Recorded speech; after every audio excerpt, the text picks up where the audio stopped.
welcome to part two. So, continuing from my original story, um, there's a processional from like Lord knows where in the town to the center of the town, which is the church. And they were all in like traditional garb, which was really, really neat to see. Very, very traditional, like we're talking like way back 1600s kind of traditional garb, things you would not see like before 1600 maybe.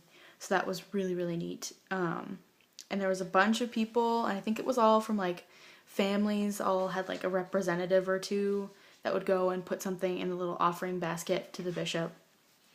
But before that, a couple of us went off to go like look and just like wander around the town. We had some free time. And so the main guy in charge was like, oh yeah, you have like an hour, just be back in the plaza in like an hour and we'll eat lunch and then we'll go see the processional and then we'll go up to Peña de Francia. And we were like, okay, cool, whatever. So me and my friend Danny and my friend Jesse all kind of wandered off into the city.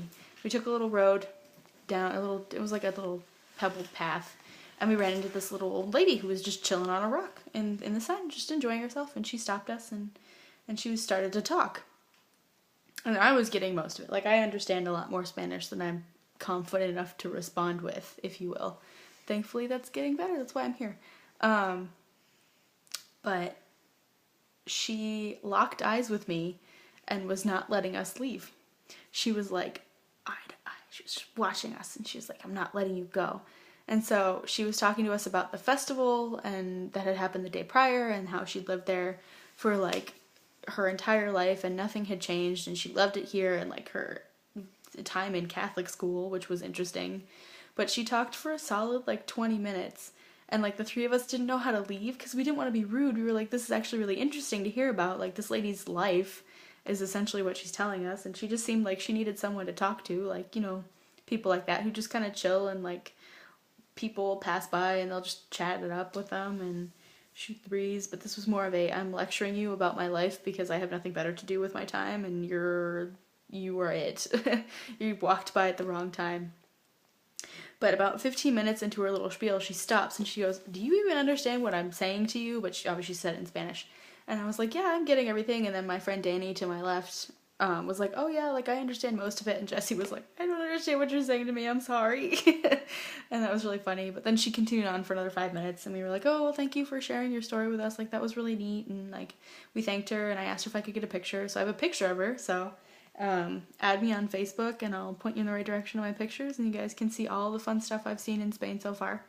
And so she let me get a picture of her and she was really sweet and then we went on our way and we went on a little nature hike while we were in Alberca and then we made our way back for the processional. We saw the processional.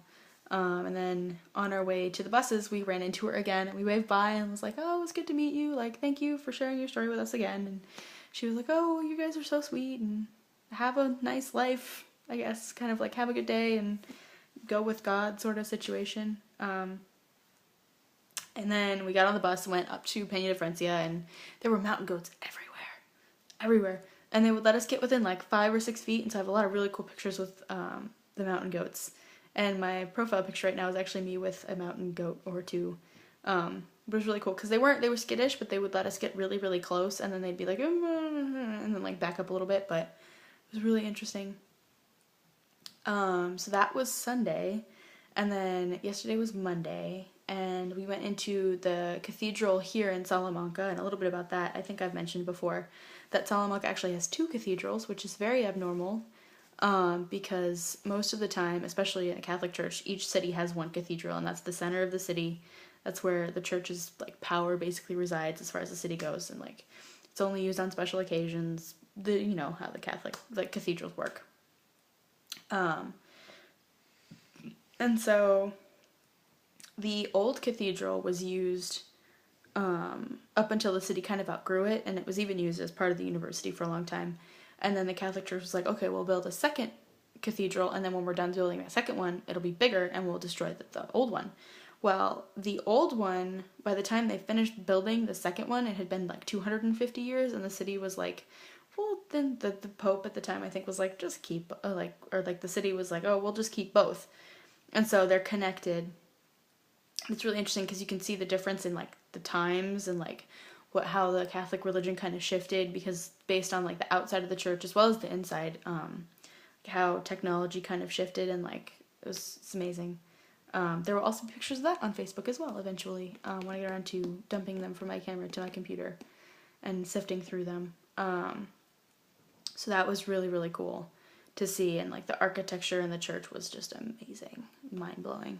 But there, on display in the new cathedral, is the left arm of some saint in a box with a little like plaque that tells you exactly who it belongs to and how long it's been sitting there. And there's a picture of that on Facebook too. And it's so disgusting, but also very, very interesting. It's probably been sitting there for about 400 years, and it's all shriveled and mummified, and I'm sure if you opened that box, you would die of the smell. It's probably pretty rank by now. It's been sitting around for about 400 years. But, yeah, so it's just sitting in this box on display. And I think it's fascinating that there's just this guy's arm on display in the church, and it's like, this is the saint's arm. That's what we have of him.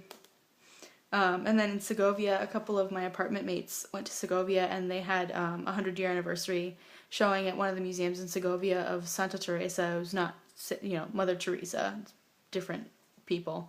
And they have on display her finger. So one of her fingers is on display in Segovia in a museum. So that's interesting. I don't know why they just chop off random pieces of dead saints and decide to keep them and put them on display for the world to see, but hey, whatever.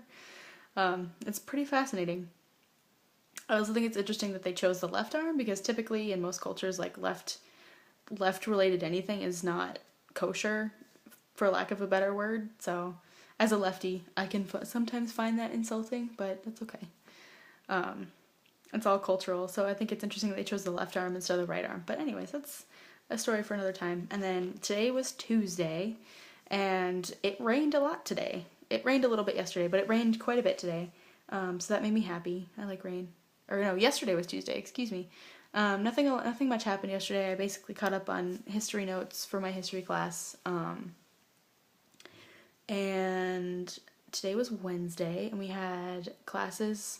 We've had classes all week. We have Friday off because there's some big Catholic festival happening, so I'm very excited to go and see that and kind of wander around and see how they celebrate things here. Because that's not something you typically see in the United States. It's like everything stops for this festival, and it's a religious festival, and I'm excited to see it. But anyways, today was Wednesday, so I went to classes this morning, and then came home for lunch and took a nap. I'm gonna miss siesta time when I get back to the States. I'm gonna miss it. So I'm gonna actually end this, and there's gonna be a part 3. I'm sorry, you guys. Okay, hold on.